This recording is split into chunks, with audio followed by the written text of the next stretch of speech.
It's your favorite girl, Aasha Lewis-Redway, and I'm here with another special Indie Talks, and we're in LA. Listen, last year was amazing. The year before that was amazing, but let me talk to you about this year.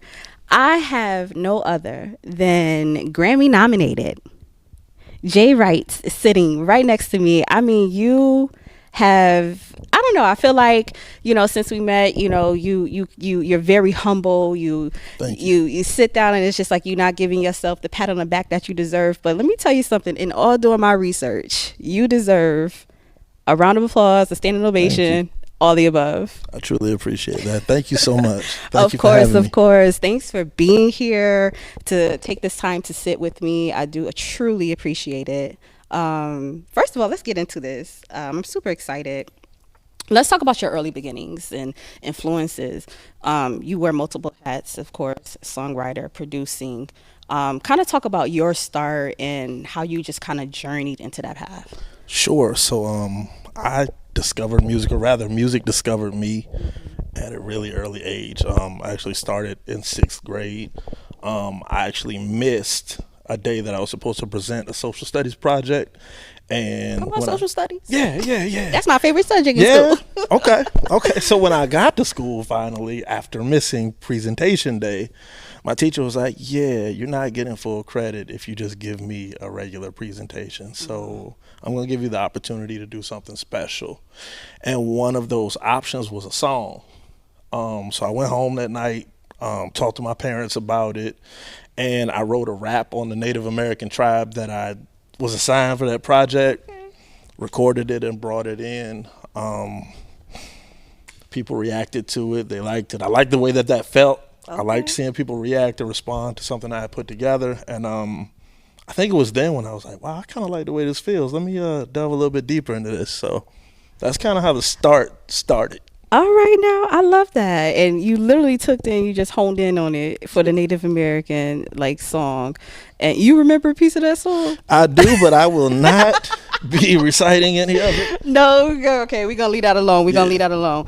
All right, so now originally you from VA. And yes. VA is like home to some of the most big names, especially in production, like Pharrell. We talk about Missy. Kind of talk about being from Richmond and knowing that it's so many names, and how does that shape you in your creativity and your artistry as well? Sure. Just being from Richmond, Virginia, there are so many amazing creatives that have sown so much into the world. I think a standard has been set. Like, when you want to get into this, you have to bring it. So you got to work hard. Yeah. You got to really bring that thing to the table. So you can't cut corners. You have to be innovative. You have to be like nobody else as you approach this thing. And I think, again, if you look across the board, as far as Virginia creatives are concerned, one thing we do is bring a very unique sound into the world. And how does that shape your signature sound where you at now? Because clearly you set a mark, and you achieved at least one mark off the checklist. Sure. So talk about how that shapes your signature. Yeah. So being from Virginia, we're not really considered the East Coast or like the up north sound. We're not down south. Like in the middle. Yeah, like we're in the middle, like kind of sandwiched in between the South and the North. We don't have the Texas sound. The West Coast has a sound. So it's like Virginia is almost this melting pot of sound. Yes. You could roll through Virginia and listen to music, and you'll hear some stuff that sounds like down south. You'll hear some stuff that's East Coast inspired. You may hear some West Coast inspired stuff. So truly, coming from Virginia, we had to create, in my opinion at least, our own sound that was unlike anybody else. So if you listen to, the Neptunes or Timbaland, Missy, or just some of the great producers from Virginia, they created sounds that I feel like nobody else had tapped into. Super unique, probably will never be duplicated again. And I think in Virginia, we take pride in bringing original sounds to the game. I love that. Yes. And shout out to all of the VA icons. You're going to be next on that list too. Oh, I hope so. That's happening. So. Praying for it. let's talk about like your songwriting approach. Talk about how you approach that creative like aspect and lyrically, and how do you get to the point where you know like, okay, this can really resonate with our audience? Sure. So as a writer, it's important to know that you are in the business of serving people. So you are here to serve the artist that you're writing for. So again, like, it's not necessarily about you. You are here to serve. So when you're serving, you want to tap into the person that you're working with. So I think it starts with great conversation. It doesn't make sense to try to write a song for somebody that you can't at least connect with in some way. And I know that's like hard. You don't even know, because I get it, because it's like, as a songwriter or a producer, it's just like you're meeting an artist, and sometimes you're on a time frame, on a crunch. Like, how I'm supposed to know you? Right. So I mean, when you're in that kind of situation, like for me at least, I'm a researcher. I'll go find articles. I'll scroll through Instagram just to kind of see where I think the artist is in life at that point, because I want to feed them something that I feel connects with the artist first, and then I think as far as being a songwriter, you want to be able to create an innovative way to say something that will connect with everybody. Because I think the mark of a truly special songwriter is somebody that can write a song that the entire world can find a way to relate to, like, no matter your walk in life. Right. Yeah. Is there any ritual, like when you get in the studio and you're meeting the artist, or you collabing, is there any type of ritual that you feel like, you know what, I need to do now? Now, when they go in, they want to have they whole clan. They want to have some weed. Some want to have candles. Get the aura going. What's your ritual? I would say that I kind of like to meet the artist wherever he or she is. So if I'm working with an artist that wants to do the candle thing and kind of vibe out, we'll do that. If the artist likes to jump right in and start laying scratch melodies, we'll do that. Again, I look at it as a career of service. So whatever the artist needs to get into that place, let's flow. Let's make it work, and let's have fun doing it. All right. Listen, serve. It sounds like we on a relationship podcast, It's got to be that though, right? When you're working, like, it really is a relationship, until the song is done. What can you describe has been like either the best experience or maybe possibly the worst experience? Obviously, we don't have to name drop or anything like that. Sure. But just, everybody has all different types of experiences. I think the one story that sticks with me, Money Long, was just recently kind of talking about, for her as a writer, going in the studio and just being negative, and J. Cole kind of coming in and was just like, I felt it and hearing, and he's like, I'm walking out. Right. And I think that's a learning. Yeah. That's something to learn, of course. But then there's also good, like, where you can really just get in there and just like have a great chemistry. So what's kind of like your positive or negative experience? Take? Yes. Let's see. I would say maybe not even a negative, but a learning experience for me might have been my first trip to Atlanta to write. I didn't know what to expect, but all I had seen was what I thought music was on TV. So I got down there, thought I was gonna walk in and write like a platinum record, like immediately when I walked in, like thinking like, you just knew you was next. JD. The carpet was gonna be rolled out for me and everything was gonna be there. And I get in and they're like, hey, you in the back room back there, and just pick some beats, and we're gonna be up here. The A-list writers are up here doing what they need to do, working on whoever, and we just want you to continue to get better. And I was like, oh, okay. But at the same time, like, I wasn't where I thought I was at the time. There was still work I needed to put in. I still needed to be around people that were going to sharpen me. So for me, I remember feeling like extreme disappointment. Like, I came down here to like write a number one, like, and. But the important thing is you got the phone call though. I got the phone call. I got the phone call because some people really believed in me, and thankfully, I trusted them, and I continue to trust them, and some cool things have happened. As far as positive things, I just think every day that you get up and get the opportunity to be a vessel and write these songs, is a positive day. Like, so for real, I think every day is a positive day. That's the way I try to look at it. I love it. Yeah. And then, of course, with songwriting and actually being in music overall, I think it's a very vulnerable position.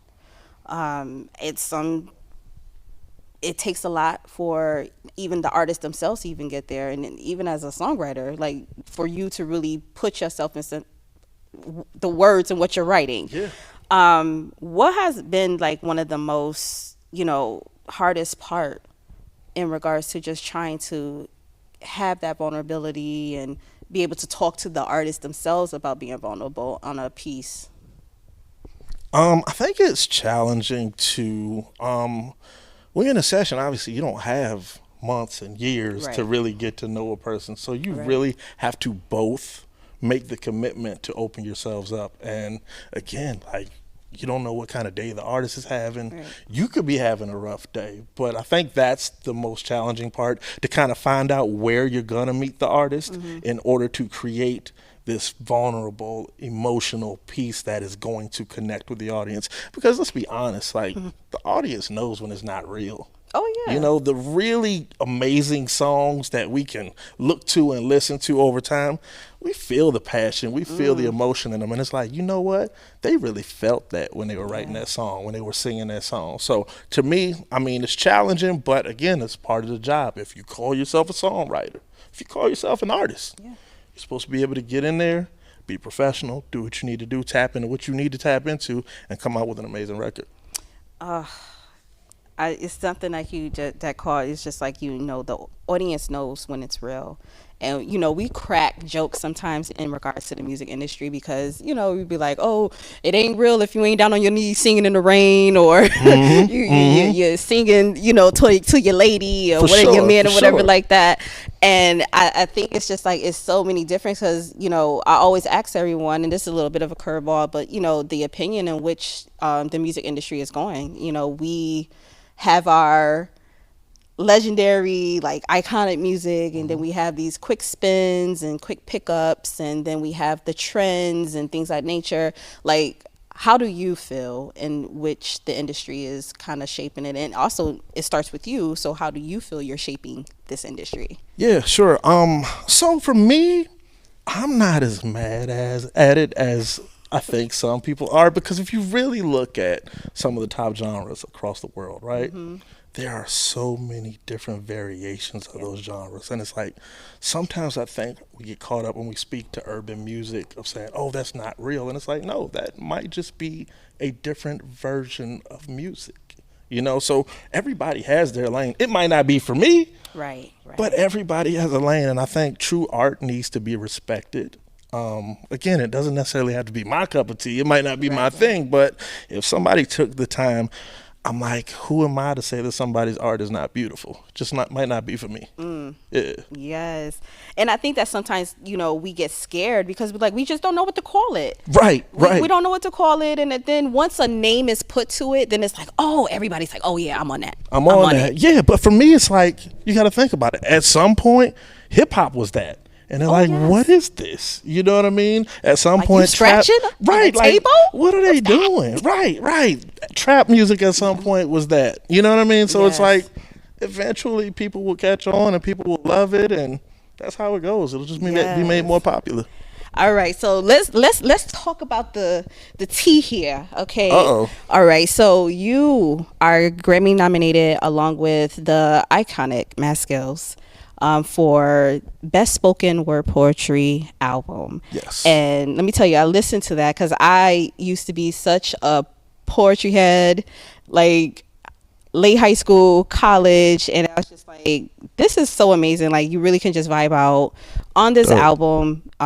You have your credits, writing credits, and you work with Layla Hathaway, Raheem Devon, and then of course Mad Skillz himself. Big shout out and congratulations. For sure, Mad Skillz. First of all, talk about that nomination and what that is like for you, how that set the bar for you. So first and foremost, growing up in Richmond, Virginia, if you wanted to do music, just being a kid in Richmond, you wanted to be Mad Skillz. Truly, like, you did. Like, I remember being at the lunch table, like, rapping his verses. Like, oh my God, like this dude's amazing. He's doing this, he's doing that. Truly one of my idols. So years later, to get the opportunity to not only meet him, but to work with him, and now to be able to contribute to a record that is now Grammy nominated because of him, it's a full circle moment. It's a moment that I'm thankful for. It's humbling, and again, like, I'm just thankful to God for the opportunity. So yeah, like, Grammy nomination, it still leaves me speechless, because truly, like, I get to work with my idol and call him a friend. And then kind of talk about how that process actually that came together. Like how you was able to get the call and be like, Mad Skillz, like, I know for me, I would have been like, listen, I'm pulling my wig off, everything coming off, I'm happy, thank you. Like, yeah, for sure. But yeah, kind of talk about how that collaboration came together. Sure. So a mentor of mine, Harold Lilly, phenomenal songwriter, based in the LA area, has worked with some of everybody. I just called him out of the blue one day, and we're just talking. I'm just like, man, I think I'm gonna open up a studio, or, you know, just get a spot in Richmond. And he's like, yo, you know who else is putting a spot in Richmond? Mad Skillz. And I'm like, word. And he was like, yeah, y'all should link up. And you know Skillz, right? And I was just like, no, not like that. You know what I mean? Like I've passed by. I don't know him. I bumped into him in a studio or two, but it's always been like, you know what I mean? It kept it pushing. So he was like, no, I'm gonna introduce y'all. So he connects us. We talk. Skillz like, yo, let's meet up. Let's go have lunch one day. We go and have lunch.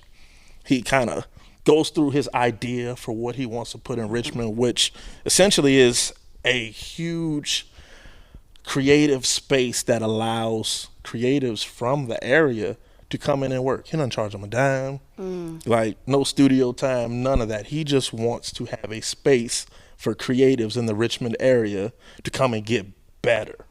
So truly, he's sowing seeds into the city. That's what's up. Yeah, so we met, and he was like, yo, I'm just looking for somebody that believes, somebody that's willing to work hard, somebody I can trust.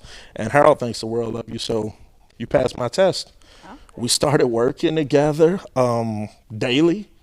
And, you know, over time, worked for like a year, worked for 2 years. And then one day he comes in and he's like, yo, I started working on this album and I started rapping it, but I think it's too personal to be rapped. I think this needs to be spoken. People need to hear my words. They need to be able to hang on every word that I say. So I have to slow it down and deliver it in a way where people can really, really digest what I'm giving them. So I'm like, yo, what we doing? So we get started. One of the first records we did was Music featuring Layla Hathaway. So amazing track. Yeah, that particular record, we were sitting, it's produced by James Poyser, that does a lot of work with the Roots, Erykah Badu, super, super talented. So he pulls a beat up and he's like, yo, I want this record to be about me falling in love with music for the first time. I used to listen to music with my mom every morning, and it's just a special, special experience that I used to have with her. And he's like, all right, so have fun. And he walks in the other room. Wow. And I'm sitting there like, yo, I can't fumble this. You know what I mean? Like, he just told like, you, no pressure. Right, like, no I learned pressure. to fall in love with music listening to my mama. Go write this hook. So I sit there, I'm not gonna disappoint him, so I come up with a melody that I think I love. I come up with some lyrics that I think are relatable. I lay the scratch down. I am nobody's vocalist, but I will auto-tune some stuff and get it right. So I go through my auto-tune spiel, get the record right. He comes back in, I play it for him, and he's like, yo, that's it. That's how Music was born, and we just continued to work. We ended up working on another record called Becoming Mad Skillz. We did that one together, and the same way, we just had this really, really organic way of working. When the two of us get together, we just get in, we press record, and magic happens. And I listened to that album, and of course, you know, Becoming Mad Skillz, Music, Raheem Devon as well on the next track. We actually got to do an interview with him, and he's so dope. Yeah. I think of all of the tracks, hip hop is my favorite. I feel like it's just that story, that love, like Oh man, that was so deep. Yeah, shout out to Gavin Williams. He produced that joint. Like, amazing record. Like, this deserves exactly what it's getting. You know, that nomination. You guys did amazing. This was an amazing body of work, like, from start to finish. It's like no skips.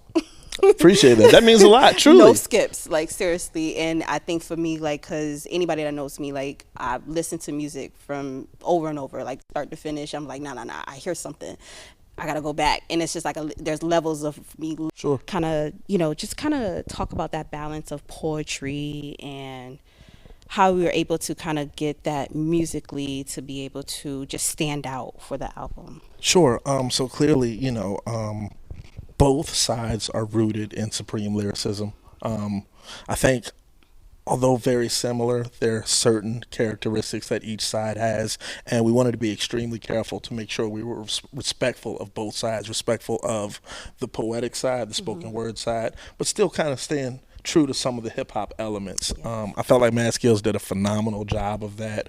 He researched, he talked to people. He's great at executing things that he sets his mind to. So truly, he jumps into things and he's like, yeah, we need to make sure we do this the right way. So just merging the two and creating the spoken word album, I just think he did a phenomenal job. Amazing.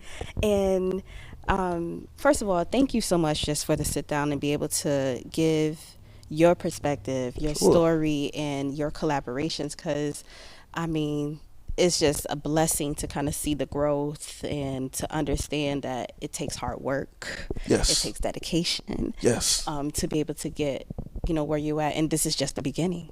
Right? Prayerfully, yeah. Yes. All right. What is the one thing that you hope that this Grammy nomination is just, you know, for the future of spoken word and mainstream music? Like, what is one thing that you want to happen? So I think the category is an extremely competitive category. Clearly, when the nominations came out, I made sure I listened to everybody because there's just so much dope art out there. You know, I want the world to get more of that. So truly, it's bigger than us. You know, we want to shine light on something that is super special. It's a way of just getting your feelings out in a way that will put it right there. You can use your wordplay and put it in people's faces in a way that they're both entertained, but they're also fed in the spirit. Yes. Yeah. And something that's, because I think we're in a time where, you know, it's about being authentic and having something to be able to relate to. Yes. When I listen to the album, I think about my moments of when I actually fell in love with music overall. Yeah. I think about the time, you got you like, oh shoot, I remember I was listening to, you know, maybe Otis Redding or something, you know, when I was on the date or whatever, you know, just these memories. And I think when you can make music that allows you to think and to just like go into those memories, like you're on it. And I think that's, for me, which I feel is iconic music and legendary music that can be played 20, 15, 10 years from now. Like, yeah, I just think that's just something you could constantly. For sure. And I know we're wrapping up, but I want you to kind of, go back into your time span of you kind of coming into this industry and kind of talk about some of the things you learned and that kind of help you grow, and for you to be able to help the next songwriter or producer, somebody that's coming along. Sure. Well, one of the first things I learned was to not to take anything personally. And that's more people know that. Yeah, but you know what? It's hard because we're creatives, and most of the time we're really emotional beings, right? We're sensitive about our right. shit. We're super sensitive. So I mean, we are overflowing with emotions most of the time. But the reality of it is, it's not personal. Right. And if you can keep in mind that, like, regardless of what's going on around me, the things that I can't control, what I can control is my integrity with the music, right? So for me, I would tell anybody, regardless of everything going on, all the noise, just keep working. And I used to like almost get offended when I would get around somebody influential and be like, yo, what do I need to do? And they say, yo, just keep working. And I didn't understand what they meant, but the reality is that is a loaded answer. Yeah. You know, keep working. When you're happy, keep working. When you're sad, keep working. Because what I've learned is the opportunity does come around. It's about you being prepared for the opportunity when it comes. And somebody is always watching. Yes. You never know. Yes. So just like you got the phone call and, you know, things of that nature, you never know, like, how people can really speak to you. And last question, Sure. of course, what is some words of encouragement you're able to give to our rising artists and producers and songwriters that just feel like, man, I'm stuck right now. Like, Yeah. I don't know which direction to go. Or maybe they're like, okay, look, I'm building, but it's just like now I'm at a standstill. Yeah, I would say this, like if God put something in your heart, in your head to do, you have to do it. Don't disrespect God by not doing it. You may have lots of naysayers. You may have people that are telling you that you don't have it. It doesn't matter. If it's in your heart and it's in your spirit, push, keep going. You know, ethically, be relentless. Go after it any way you know how, and don't let anybody shut you down. Because when you know you have a calling, go after it. Don't stop. They say you better feel it. Feel it in the spirit. Facts. Make sure you execute. And of course, last but not least, you know, what do you feel is next? What's your, you know, because obviously this ain't the end of the road. Yeah, we're praying that we have a whole lot left. Yeah, right? like obviously you want to, you know, so what do you feel like you kind of want to, you know, get into or make as your next move? Sure. I feel like I want to continue to play my part. I am not arrogant enough to think that music is mine. Music was here before me. It'll be here after me. What I want to do is make sure I do what I'm supposed to do, my assignment with music, teaching who I need to teach, mentoring who I need to mentor, putting the right music out into the world that really, really ministers to somebody's soul or changes somebody's life or helps to get them through whatever tough time. Whatever it is, I just want to continue to be able to be led by God and execute my assignment. I know that's right. Yeah. Let the church say amen. That's what I want to do. All right. Listen, Jae Writez, thank you so much for coming through, sitting with us, Thanks for having me. and having this conversation. It's I wish you nothing but the best to you and your team. Congratulations. And listen, we're gonna see you on the carpet real soon. Let's get to it. All right. Hey guys, listen, you already know I bring nothing but the realest, okay? And as you can see, it was nothing but real talk over here. So guys, stay tapped in with me. All right. Yo, I'm your host, Aasha Lewis-Redway. Thanks. This has been another episode of Indie Talks. Peace.